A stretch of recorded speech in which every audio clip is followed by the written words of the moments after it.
بسم اللہ الرحمن الرحیم۔ السلام علیکم ورحمۃ اللہ وبرکاتہ۔ پیارے دوستوں، میرا نام ہے محمد اسامہ اور آپ دیکھ رہے ہیں میرا یوٹیوب چینل اسامہ آفیشیل۔ حضرت آدم اور حوا سے پہلے دنیا میں کیا تھا اور یہ دنیا کیسے وجود میں آئی، اور بہت سے لوگ اس کے متعلق سوال کرتے ہیں۔ ان سوالوں پر مختلف ماہرین اور سیاستدانوں نے تھیوریز دی ہیں، جن کے مطابق زمین پر آدم کو اتارنے سے پہلے یہاں شیطان کو پھینکا گیا۔ حضرت آدم علیہ السلام کی تخلیق کے بعد انہیں جنت میں بھیجا گیا اور فرشتوں کو انہیں سجدہ کرنے کا حکم دیا گیا، جس پر شیطان نے انکار کر دیا۔ اس وجہ سے ابلیس کو جنت سے نکال کر زمین پر پھینک دیا گیا، جہاں ہزاروں سال یہ روتا رہا، اور پھر اس نے اللہ سے قیامت تک مہلت لے کر اولاد آدم کو رائے راست سے بھٹکانے کی قسم اٹھائی۔ ابلیس چونکہ ایک جن تھا اور آگ سے بنا ہوا تھا، اس لیے قیاس کیا جاتا ہے کہ زمین پر حضرت آدم علیہ السلام سے پہلے جنات موجود تھے۔ جنات کے فتن و فساد کی وجہ سے اللہ کے حکم سے فرشتوں کی فوج بھیج کر ان کو ختم کیا گیا، اور بچے ہوئے جنوں کا بسیرا جزیرے اور سمندر ہو گئے۔ عیسائیوں اور سیاستدانوں کا کہنا ہے کہ آدم علیہ السلام سے پہلے زمین پر ڈائناسور آباد تھے۔ انسانوں کی آبادی کے بعد ان کی نسلیں ختم ہونے لگی۔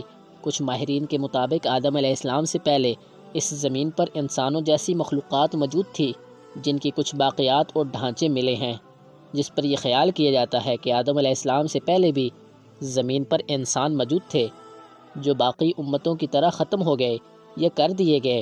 کچھ لوگوں کے مطابق زمین خلائی مخلوقات کا مرکز تھا۔ سورۃ ہود کی آیت نمبر 27 میں بیان کیا گیا ہے، وہی ہے جس نے زمین اور آسمان کو 6 دن میں پیدا کیا، اور اس وقت اس کا عرش پانی پر تھا۔ اس آیت کے مطابق حضرت آدم علیہ السلام سے پہلے زمین پر صرف پانی موجود تھا، کسی بھی مخلوق کی طرف اشارہ نہیں کیا گیا۔ اس سے متعلق حضور صلی اللہ علیہ وآلہ وسلم سے لوگوں نے سوال کیا، تو آپ صلی اللہ علیہ وآلہ وسلم نے ارشاد فرمایا۔ حضرت ابو ردین اوقیلی سے روایت ہے کہ آپ صلی اللہ علیہ وآلہ وسلم سے اس وقت کے لوگوں نے سوال کیا تھا کہ یا رسول اللہ، اس دنیا میں آدم سے پہلے کیا تھا؟ تو آپ صلی اللہ علیہ وآلہ وسلم نے جواب دیا کہ صرف اللہ تھا، نہ اوپر ہوا تھی نہ نیچے، اور عرش پانی پر تھا، اور اللہ نے قلم کو وجود میں آنے کا حکم دیا، پھر اس سے کہا لکھ، اور اس طرح انسانوں کے آنے سے 50,000 سال پہلے ہی ہر چیز، تمام مخلوقات کی تقدیریں اور ان کے بارے میں سب لکھ کر لوح محفوظ پر رکھ دیا گیا۔ پیارے دوستوں، اگر آپ مزید ایسی ویڈیو دیکھنا پسند کرتے ہیں تو میرے چینل کو ضرور سبسکرائب کریں اور ساتھ نیچے بیل آئیکن کو کلک کریں، تاکہ ہر نیو آنے والی ویڈیو آپ کو سب سے پہلے مل سکے۔ اللہ تعالیٰ آپ کو اپنے حفظ و امان میں رکھے۔ ملتے ہیں نیکسٹ ویڈیو میں، تب تک کے لیے اللہ حافظ۔